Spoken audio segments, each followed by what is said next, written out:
నమస్తే, నేను మీ Ashok Kumar. Welcome to our channel. మద్యం స్కామ్కు సంబంధించినటువంటి కేసులో 3,500 కోట్ల నుంచి 3,700 కోట్లు కొల్లగొట్టారు. తద్వారా 33,000 పై చిలుకు తాలిబుట్లు తెగిపోయినా ఎంతమంది చచ్చిపోయినారని చెప్పి ఆ కేసు విషయంలో చెవిరెడ్డి భాస్కర్ రెడ్డి జైల్లో ఉన్నాడు. అది మనం చూస్తూనే ఉన్నాము. అయితే ఈయన తాజాగా జైలు నుంచి బయటికి రావాలని చెప్పి బెయిల్కి అప్లై చేసుకోగా కోర్టు వారు రిజెక్ట్ చేశారు. ఈయన రిమాండ్ పొడిగించాలని చెప్పి కోర్టు వారు ఆదేశించడం జరిగింది. దీనిపైన మన దగ్గర బ్రేకింగ్ న్యూస్ అంటూ ఉంది. ఒకసారి చూసే ప్రయత్నం ఉంటూ చేద్దాం. మద్యం కుంభకోణం కేసులో నిందితులకు వచ్చే నెల 5వ తేదీ వరకు రిమాండ్ పొడిగిస్తూ విజయవాడ ఏసీబీ కోర్టు ఉత్తర్వులు జారీ చేసింది. అయితే శుక్రవారం నిందితులకు రిమాండ్ ముగియడంతో వీరిని ఏసీబీ కోర్టు న్యాయాధికారి ముందు హాజరుపరిచారు.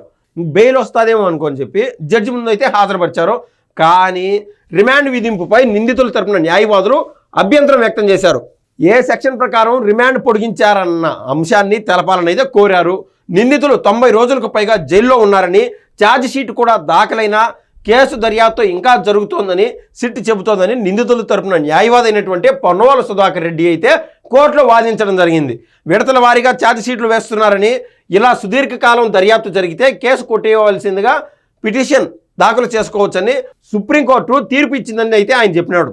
లాలో ఎన్ని లొసుగులు ఉన్నాయి చూడండి.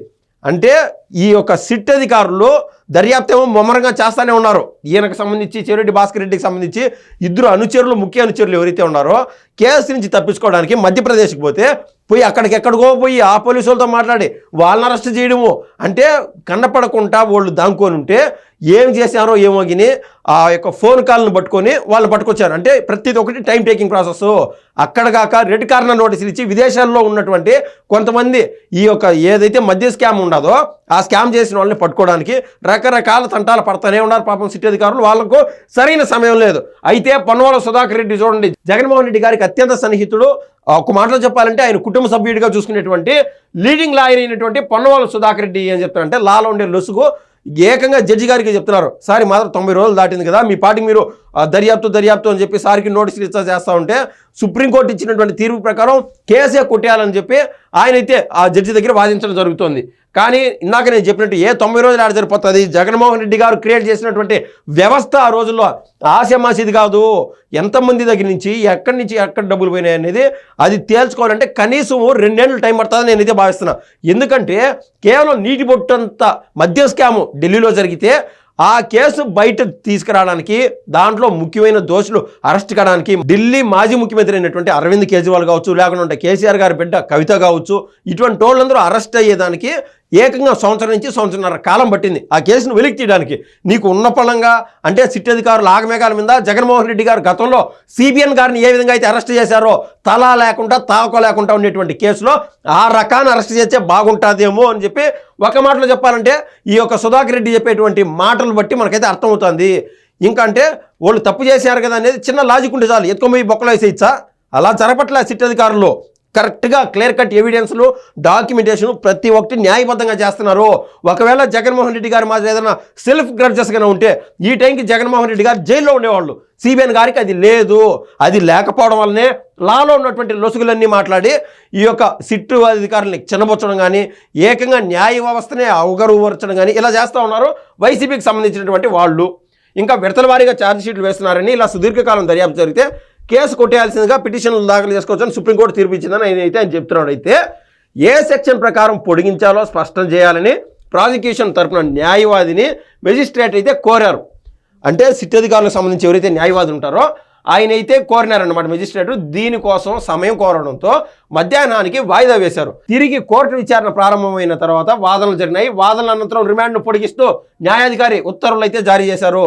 అంటే చట్టంలో ఉన్నటువంటి ఏ లాజిక్లు చూపించారో ఏమో మనకు తెలియదు. కానీ పొన్నవాల సుధాకర్ రెడ్డి అడిగినటువంటి ప్రశ్నని ఈ సిట్ అధికారుల తరఫున మాట్లాడేటువంటి లాయర్తో ఈ యొక్క మెజిస్ట్రేట్ గారు అడగగా, ఏ చట్టం ప్రకారం మీరు ఈ మాదిర పొడిగించాలనుకుంటున్నారు రిమాండ్కు అంటే, వాళ్ళు సార్ మాకు సమయం కావాలని చెప్పి వీళ్ళు కూడా ఆ లాలో ఉండేటువంటి లొసుగులు అనుకోండి, లేకుంటే క్లియర్ కట్ ఇన్ఫర్మేషన్ని క్రోడీకరించుకొని మెజిస్ట్రేట్ ముందు అయితే చెప్పడంతో మెజిస్ట్రేట్ గారు పూర్తిగా సాటిస్ఫై అయిపోయి రిమాండ్ పొడిగించాల్సిందే. చెవిరెడ్డి భాస్కర్ రెడ్డి లాంటి వాళ్ళు చేసినటువంటి లూటీ, లేకుంటే అవినీతి అంత ఆశమాసిది కాదు, ఈ మధ్య ఇప్పుడల్లా ఇది బయటికి తీయగలిగేది కాదు, కాబట్టి ఖచ్చితంగా సమయం ఇవ్వాల్సిందే అని చెప్పి మెజిస్ట్రేట్ గారు కూడా సాటిస్ఫై అవడంతో ఆ విధంగా పొడిగించడం జరిగింది రిమాండ్ ఈ దోషుల పైన. రియల్ ఎస్టేట్ ఆస్తులను అటాచ్ చేస్తామంటున్నారు అని చెవిరెడ్డి గారు వాపోతున్నారంట. ఏది 1996 నుంచి రియల్ ఎస్టేట్ వ్యాపారం చేస్తున్నాం. 2019లో వైకాపా ప్రభుత్వం వచ్చిన తర్వాత ప్రారంభించలేదు. దీనికి మద్యానికి సంబంధమే లేదు. కానీ సిట్టు జప్తు చేస్తామంటున్న ఆస్తుల్లో 100 ఏళ్ల నాటి పూర్వీకుల ఇల్లు ఉంది. ఇదిరా నాయన దెబ్బ అంటే, ఇది ఆశామాసి దెబ్బ కాదు. ఏది ఈయన 1996 నుంచి నేను బిజినెస్లో ఉన్నాను, మా పూర్వీకుల ఇల్లు ఇవన్నీ మా ఆస్తు గల వాళ్ళమే. సో నేను సంపాదించినటువంటి డబ్బు ముందే సంపాదించినాను. అయితే మద్యం స్కామ్కు సంబంధించి ఈ సిట్ అధికారులు జప్తు చేస్తూ ఉంటారు కదా నా ఆస్తులు, అవి నా వ్యక్తిగత ఆస్తులు కూడా ఉన్నాయి. నేను ఈ మధ్యకాలంలో సంపాదించింది ఏమైనా జప్తు చేసుకుంటే పర్లేదు, కానీ నా ఆస్తులు జప్తు చేస్తారని ఈయనైతే చెవిరెడ్డి భాస్కర్ రెడ్డి అడుగుతున్నాడు. కానీ ఒక లాజిక్ ఏంటంటే, గవర్నమెంట్కి సంబంధించినటువంటి కొన్ని డబ్బులు కావచ్చు, ఆ ప్రాపర్టీ కావచ్చు, రకరకాలుగా వాడేసుకున్నాడు చెవిరెడ్డి భాస్కర్ రెడ్డి కావచ్చు, అతను కొడుకు అయినటువంటి మోహిత్ రెడ్డి. ఏది గతంలో తుడా చైర్మన్గా ఉన్నప్పుడు అనేక అవినీతి, అంటే 400 కోట్ల పైచీలకు అవినీతి చేసి రకరకాల మార్గాల్లో డబ్బులు సంపాదించేసాడు. కేవలం మన కంటికి కనిపించేటువంటి చెవిరెడ్డి భాస్కర్ రెడ్డి ఒకటే తినడు కదా, ఆయన అనుచరులు రకరకాలుగా తింటారనమాట. ఏది బినామీ పేర్లు అంటారు కదా. సో ఈ సిట్ అధికారులు ఎంత లోతుగా పోయి ఆయన ఎంత అవినీతి చేశాడో, ఎన్ని కోట్లు కొల్లగొట్టాడో అది తీసేటువంటి క్రమంలో అది కంటికి కనిపించదు. ఫర్ శాంపుల్ సైజ్ మన దగ్గర ఒక 100 రూపాయలు ఉంటుంది, రేపు మధ్యాహ్నానికి అది ఎట్టం ఆవిరైపోతుంది. ఏది 60 రూపాయలు 70 రూపాయలు అయిపోతుంది. దాంట్లో దేనికి ఖర్చు పెట్టారంటే అది గుర్తు చేసుకోవాలంటే అది 3 రోజులు పడుతుంది. అంటే ఆ తిరిగి ఆ 100 రూపాయలు నాకు కావాలా అనే దానికి కూడా ఎవిడెన్స్ ఉండదు ఆడ. అంటే రకరకాల వాటిలో ఖర్చు పెట్టేస్తారు. సో చెవిరెడ్డి భాస్కర్ రెడ్డి కూడా కొల్లగొట్టేటువంటి కొన్ని కోట్లలో విచ్చలవిడిగా ఎవరికంటే ఎవరికి పనిచేశారు అవన్నీ తీసుకొని వాళ్ళ కానించి నాకు ఆ 3 కోట్లు ఇచ్చేయండి, ప్రభుత్వానికి జప్తు చేసి ఆ ప్రభుత్వ ఖజానాకు యాడ్ చేయండి అని చెప్పి సిట్ అధికారులు ఎంత గింజుకున్నా కూడా ఆ డబ్బులు రావు.